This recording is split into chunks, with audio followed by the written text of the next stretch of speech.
사도행전 1장 12절에서 14절까지.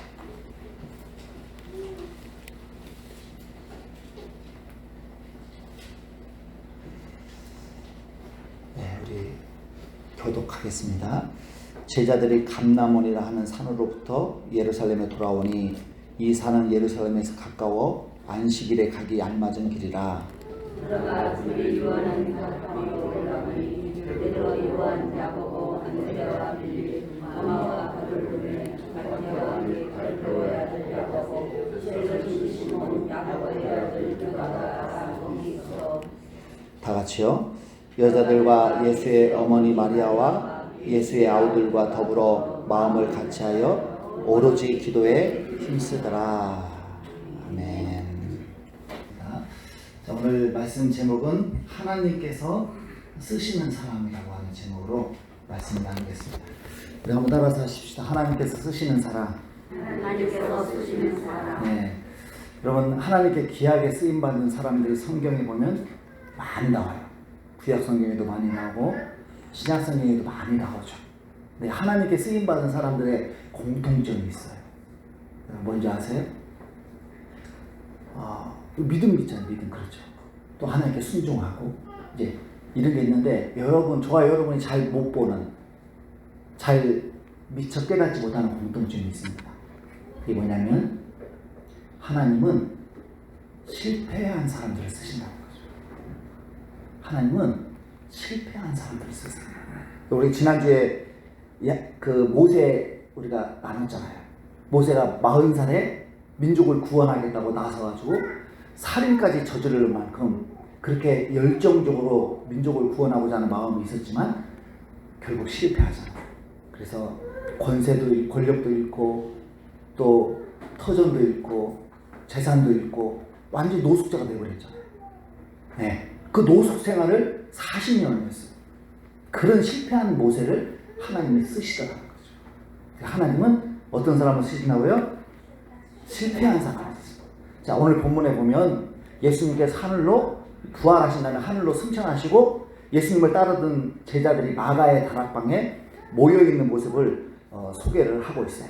네, 지금 그림의 그 사진에 나오는 이곳이 바로 마가의 다락방으로 추정되는 곳으로 여러분 알려져 있습니다. 네. 자, 이들은 다름 아닌 예수님이 세우신 그 예루살렘 교회의 개척 멤버예요. 개척 멤버. 예, 그 개척 멤버의 명단이 구체적으로 오늘 본문 13절과 14절에 나오는데 우리 다시 한번 읽어보겠습니다.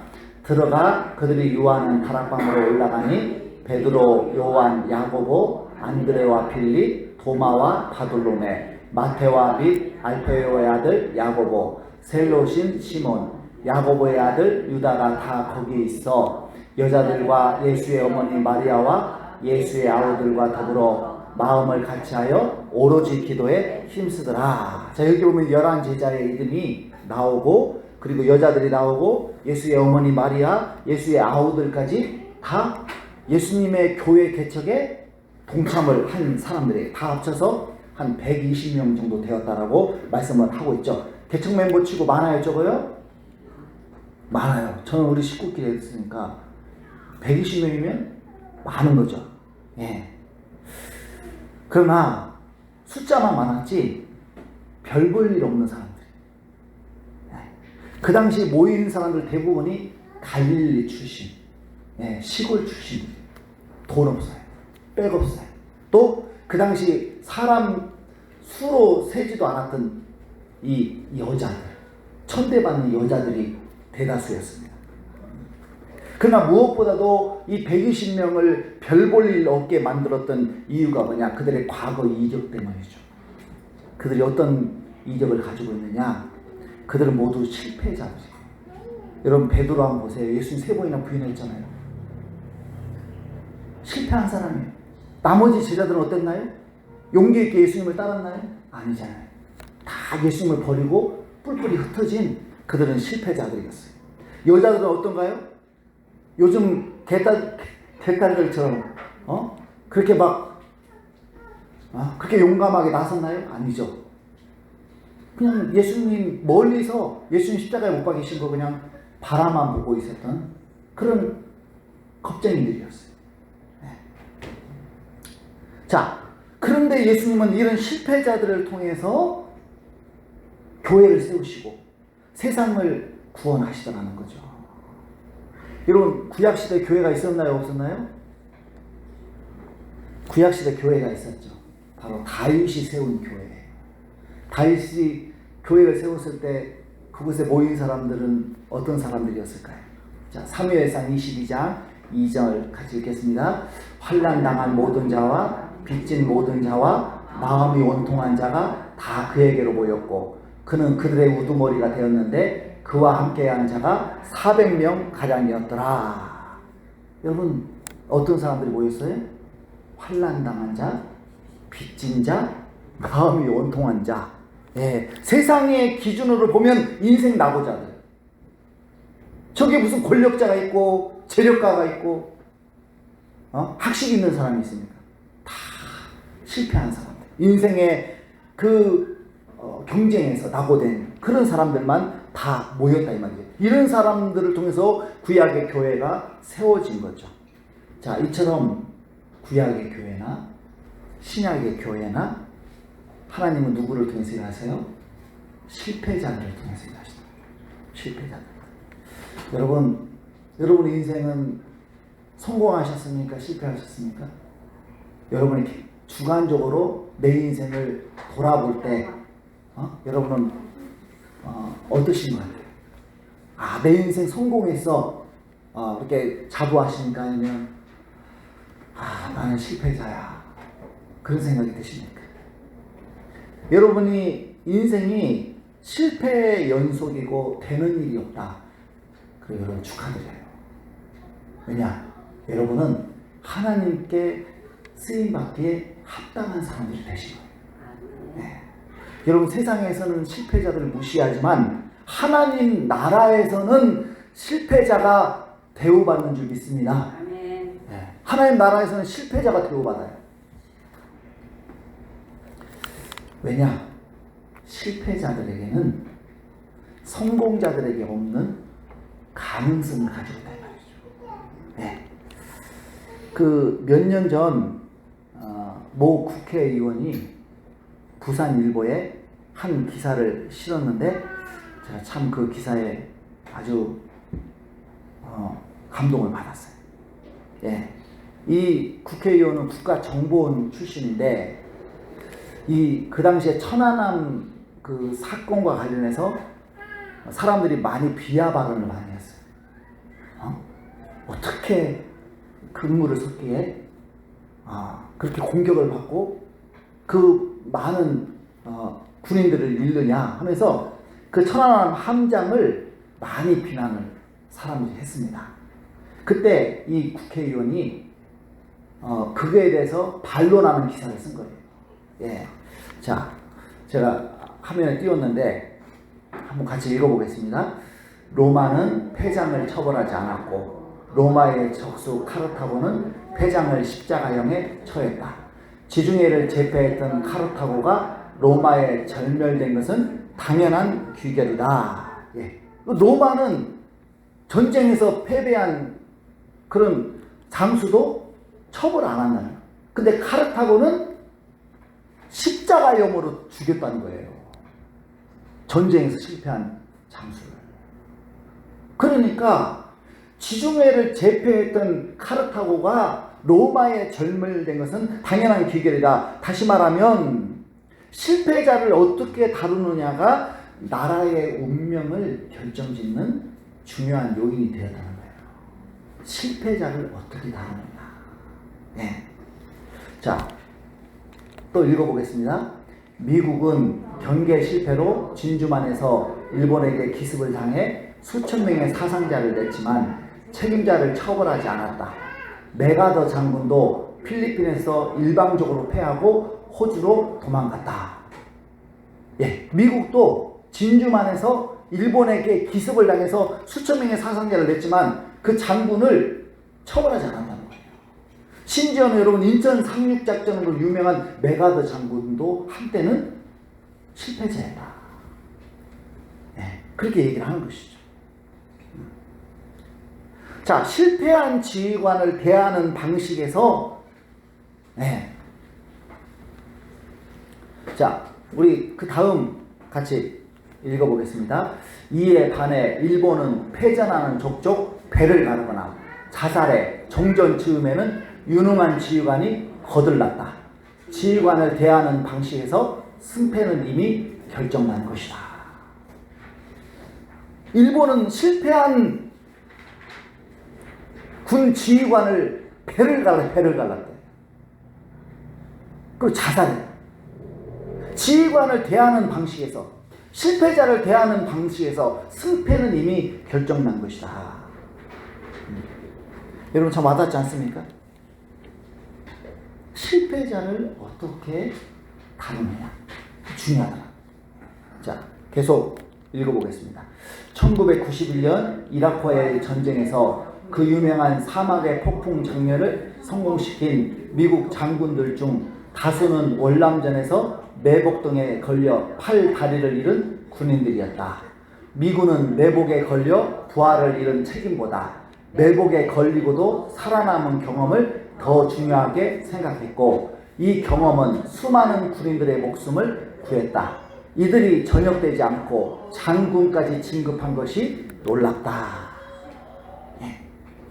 여러분, 미군은 매복에 걸려 부하를 잃은 그 책임보다 매복에 걸리고도 살아남은 그 경험을 더 중요하게 여겼다. 이 실패의 경험이 나중에 사막의 폭풍 작전을 성공시킨 밑거름이 되었다는 거예요. 자, 그래서 실패는 성공의 뭐라고 하죠? 어머니다. 성공이 성공을 낳는 게 아니라 실패가 성공을 낳는다는 거예요. 자, 예수님은 어떻게 하셨습니까? 자신을 3번이나 모른다고 부인하고 저주한 베드로에게 너 왜 그렇게 했어? 하면서 책임을 묻기보다는 그가 예수님을 3번이나 부인한 그 경험을 더 중요하게 여기셨어요. 그래서 그에게 수제자 자리를 맡기지 않습니까? 수제자. 그러자 베드로가 어떻게 했습니까? 예수님을 부인하던 그 경험을 통해서 예수님을 부인하지 않는 방법을 그가 터득을 한 거예요. 그래서 로마의 그 미친 황제 네로가 기독교인들을 심하게 박해할 때, 그때 베드로도 잡혀가지고 로마에서 순교를 하잖아요. 순교를 하는데 나는 주님처럼 이렇게 십자가에 달릴 수 없다. 나 같은 죄인은 거꾸로 매달려야 마땅하다 하면서 십자가에 거꾸로 매달려서 예수님을 증거하다 죽지 않습니까? 그 예수님을 3번이나 부인한 그 실패, 그 실패가 오히려 예수님을 부인하지 않고 이제는 그 극심한 박해 가운데서도 목숨 걸고 예수님을 시인하는 그 성공으로 나아가는 밑거름이 되더라는 거죠.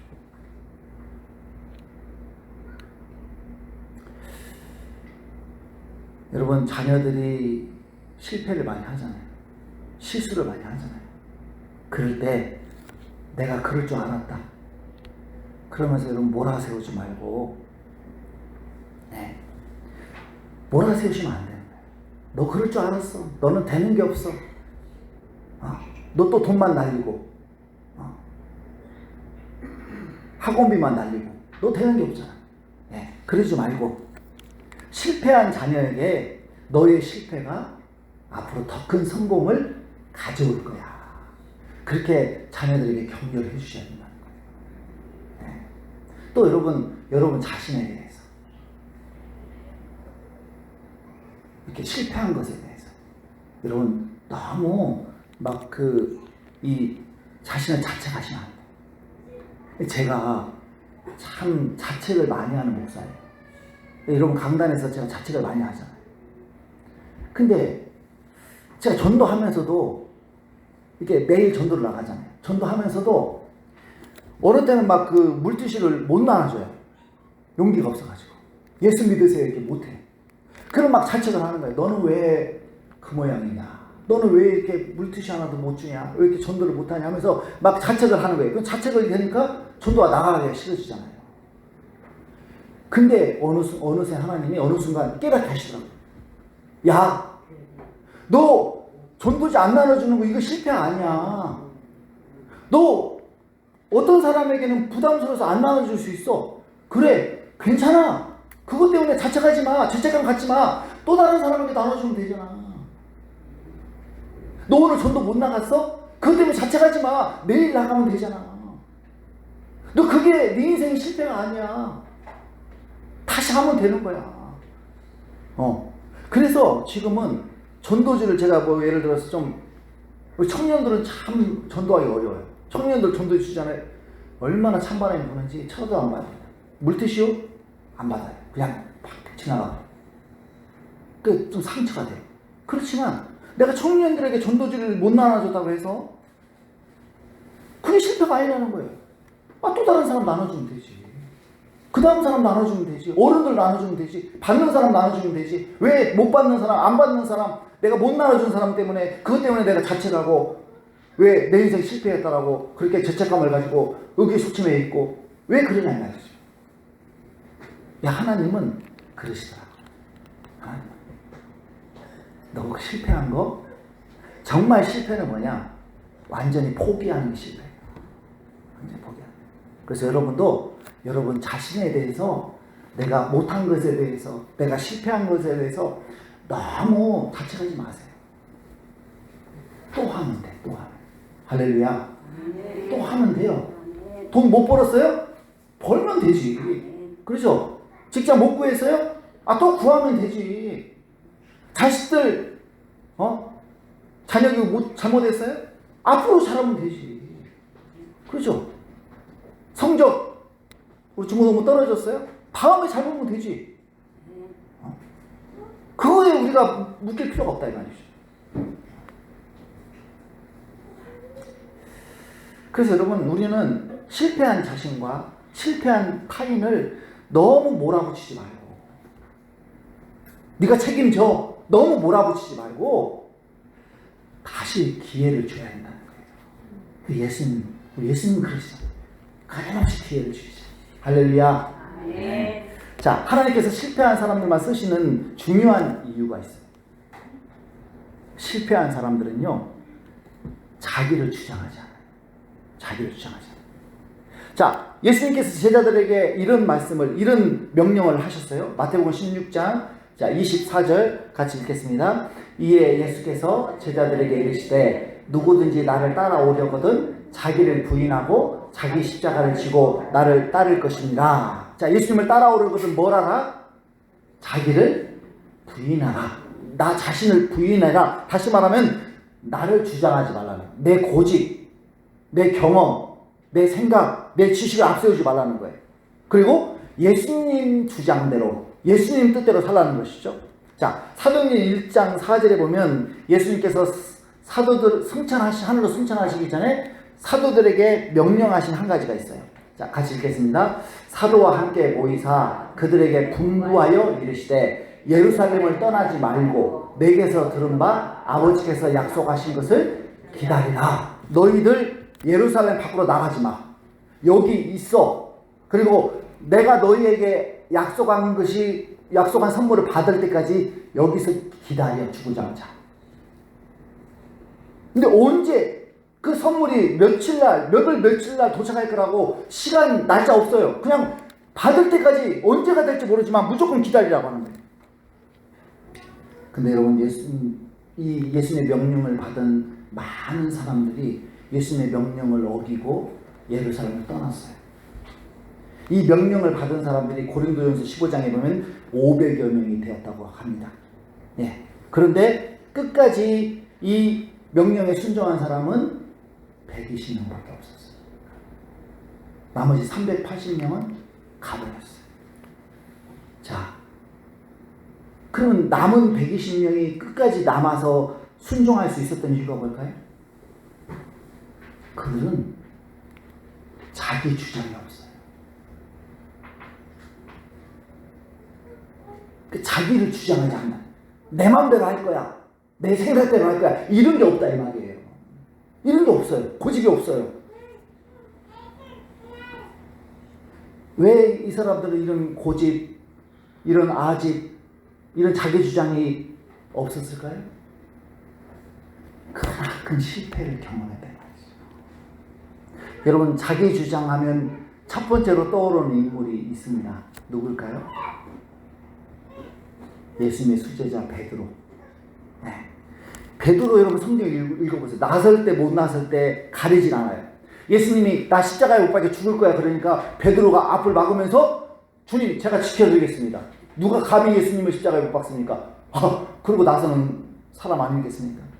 예수님께서 너희가 나를 다 버리리라. 그러면 우리 같으면은 주님 제가 주님을 버린다고요? 어떻게 하면 좋아요? 주님 도와주세요 이럴 텐데 베드로는 모두 다 주님을 버릴지라도 저만큼은 주님을 버리지 않겠습니다. 저는 주님과 함께 목숨을 버리겠습니다. 이러고 있잖아요. 그리고 나서 3번 부인하고. 베드로가 이런 아주 자기 주장이 엄청나게 강한 사람이었는데 그 예수님을 저주하고 부인하는 3번의 실패를 겪으면서 자기 주장이 사라져버렸어요. 성경 읽어보세요. 그 다음부터는 자기 주장이 없어요. 예수님이 예루살렘에 남아있으라고 하니까 남아있어요. 무조건 순종이에요. 예. 얼마나 고분고분 순종 잘하는지 몰라요. 여러분, 실패를 통해서 자기 주장이 꺾이는 분들은요, 하나님이 말씀 한마디 하면은, 하나님 말 한마디 하면은 무조건 순종해요. 근데 어떤 분들은 하나님의 고집이 센지 내 고집이 센지 한번 시합해보자 그러면서 끝까지 자기 고집대로 하시는 분들이 계셔요. 예. 여러분, 이런 분들은 쓰임받기가 어렵습니다. 하나님 쓰려고 하는데 어떻게 써요? 고집이 센데. 예. 자, 제레미 린이라고 하는 유명한 농구 선수가 있어요. 이 선수가요, 공부를 되게 잘했어요. 하버드 대학교 경제학과를 나온 사람, 수재입니다. 예. 근데 하버드 경제학과를 나왔으니까 이 대기업에 들어가서 예, 이제 승승장구하면 좋을 것 같은데 대기업에 안 들어가고 프로 농구에 데뷔를 했어요. NBA 농구 선수가 되었습니다. 운동을 너무너무 좋아하고 실제로 잘해요. 재능이 있어요.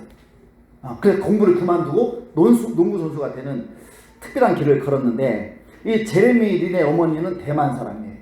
70년대 미국으로 이민을 갔죠. 근데 믿음이 좋아서 세 아들을 다 성경 이름을 지었어. 성경 인물의 이름을. 그리고 이 제레미가 둘째인데 이 예레미야가 이제 영어로 하면 제레미야잖아요. 그래서 이제 제레미가 된 것이죠. 네. 그래서 처음에 이제 프로 농구에 들어갔는데 하이 리그를 뛰었어요. 그런데 키도 작고 몸집도 작다 보니까 잘 등용해 주지 않아요. 쓰지 않아요. 또 프로 그 클럽에 들어갔다가도 실력이 없다고 쫓겨나기 일쑤였어요. 많이 쫓겨났어요. 네. 그러면서 제레미가 일기장에 이제 이런 자기 고백을 합니다. 네. 나는 엄청난 스트레스에 시달렸다. 잠시나마 화려했던 시간은 모두 사라져버렸다. 나 자신을 되돌아보니 내 삶의 모든 중심은 내가 얼마나 농구를 잘하는 거에만 집중되어 있었음을 알게 되었다. 지금까지 내 삶의 우상은 바로 농구였다. 이것을 부셔야 한다. 이렇게 일기장에 써놨어요. 명무대 나왔죠. 운동을 잘하죠. 나 같은 사람 서로 데려갈 줄 알았어요. 근데 아무도 자기를 안 데려가. 이력서를 넣을 때마다 다 쫓겨나요. 농구를 못해요. 그러니까 그 교만한 마음이 깨어지고 낮아졌어요. 그리고 그가 다시 일기장에 이런 고백을 남겼습니다. 주님, 이제까지 제 삶의 모든 중심은 제가 얼마나 농구를 잘하는지를 증명하는 것에 있었습니다. 그러나 다시 기회를 주시면 이제부터 제가 증명해야 하는 것은 오직 하나님의 영광입니다. 지금까지는 내가 얼마나 농구를 잘하는지, 내가 얼마나 실력이 있는지 그걸 보여주기 위해서 살았다면 이제부터는 주님의 영광만 드러나는 삶을 살겠습니다. 여러분 실패가 축복인 줄 믿습니다. 네. 그래서 제레미야가 우여곡절 끝에 뉴요닉스라고 하는 팀의 후보 선수가 되어서 이제 경기 중 벤치에 앉아있어서 후보 선수니까. 그런데 뉴저지 넷츠와의 그 경기하던 중에 주전 선수가 그만 다쳤어요. 그러니까 코치가 이 제레미야에게 네가 대신 나가서 뛰어라 하면서 기회를 준 거예요.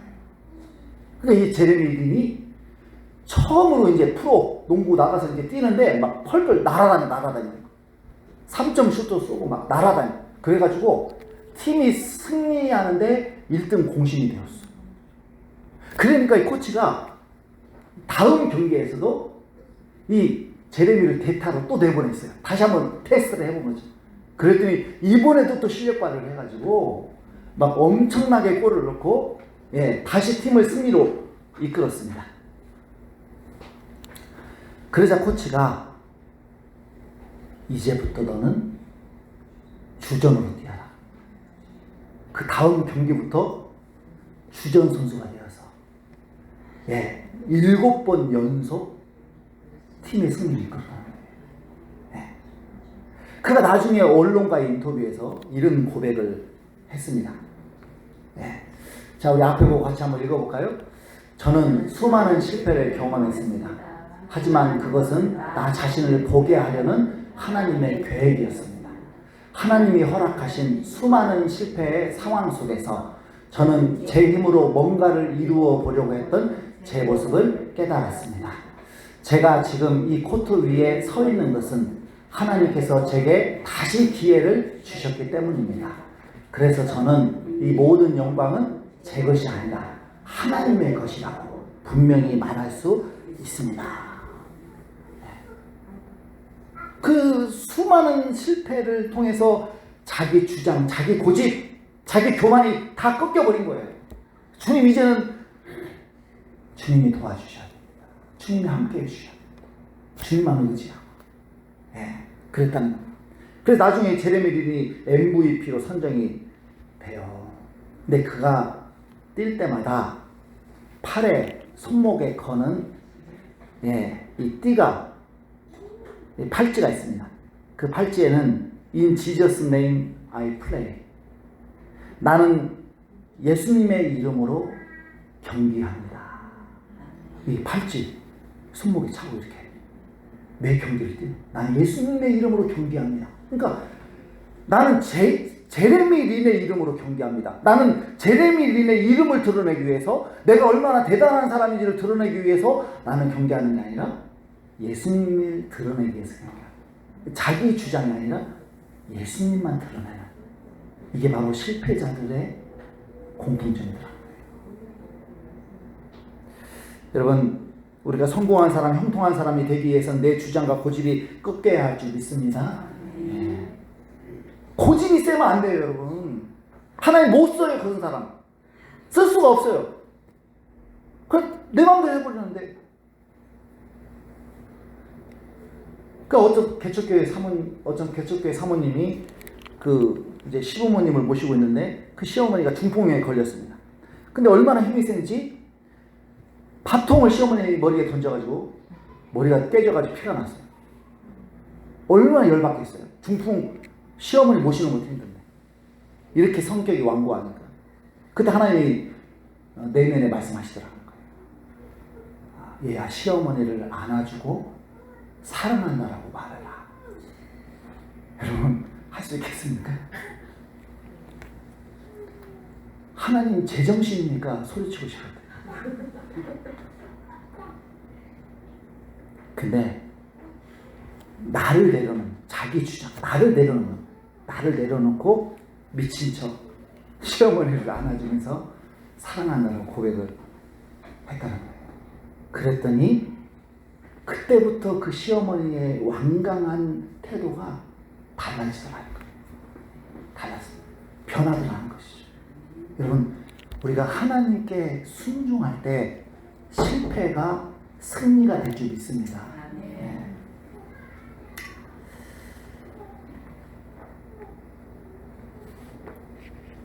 자, 실패를 통해서 자기 주장이 깨어진 사람들이 밟게 되는 다음 과정이 있어요. 바로 기도입니다. 기도. 사도행전 1장 14절 읽겠습니다. 여자들과 예수의 어머니 마리아와 예수의 아우들과 더불어 마음을 같이하여 오로지 기도에 힘쓰라. 실패를 통해서 내 고집, 내 생각, 내 욕심, 내 경험이 깨어진 사람들은 필연적으로 기도의 사람이 되는 거예요. 왜요? 내 힘으로 안 되니까. 내 힘으로 되는 게 없으니까. 그러니까 하나님을 붙잡게 되는 거예요. 대충 실패한 사람들은 기도를 해도 대충 해요. 적당히 기도합니다. 그러나 정말 저 밑바닥까지 떨어져서 의지할 사람도 없고 의지할 돈도 없고 갈 곳도 없고 정말 기댈 것이 아무것도 없는 사람들은 오직 기도하는 거예요.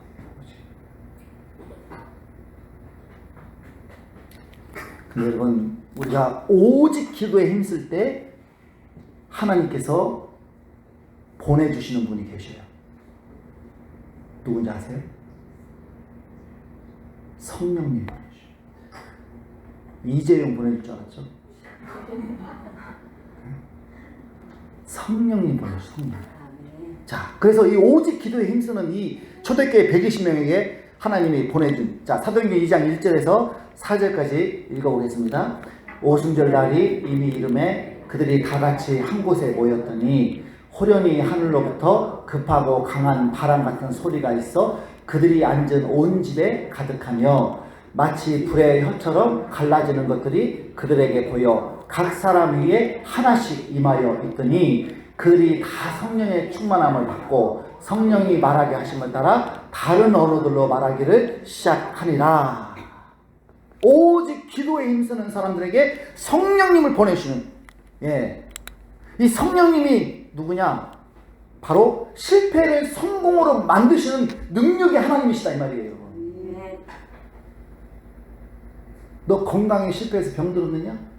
성령님 고쳐버리시는 거예요. 너 직장 없냐? 직장 주시는 거예요. 자녀들 속썩이느냐? 자녀들 변화시켜 버리는 거예요. 목회 안 되느냐? 교회 부흥시켜 버리세요. 성령님은 불가능한 게 없어요. 안 되는 것이 없어요. 성령님이 오시면 끝나는 거예요. 근데 성령이 어떤 사람에게 오시냐고요? 사람도 의지하고 돈도 의지하고 그러면서 하나님 찾는 사람이 아니라 저는 하나님밖에 없어요. 저는 하나님밖에 없어요. 오로지 기도에 힘쓰는 사람에게 성령이 오셔서 그 실패한 환경, 실패한 상황을 성공의 상황으로 역전시켜 주시는 거예요. 간증 하나만 하고 마치겠습니다.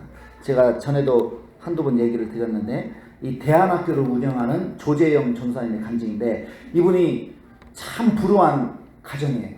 아버지는 5살 수준의 지적장애를 가지고 있어요. 그리고 어머니는 다리가 불편한 지체장애인. 둘 다 장애인.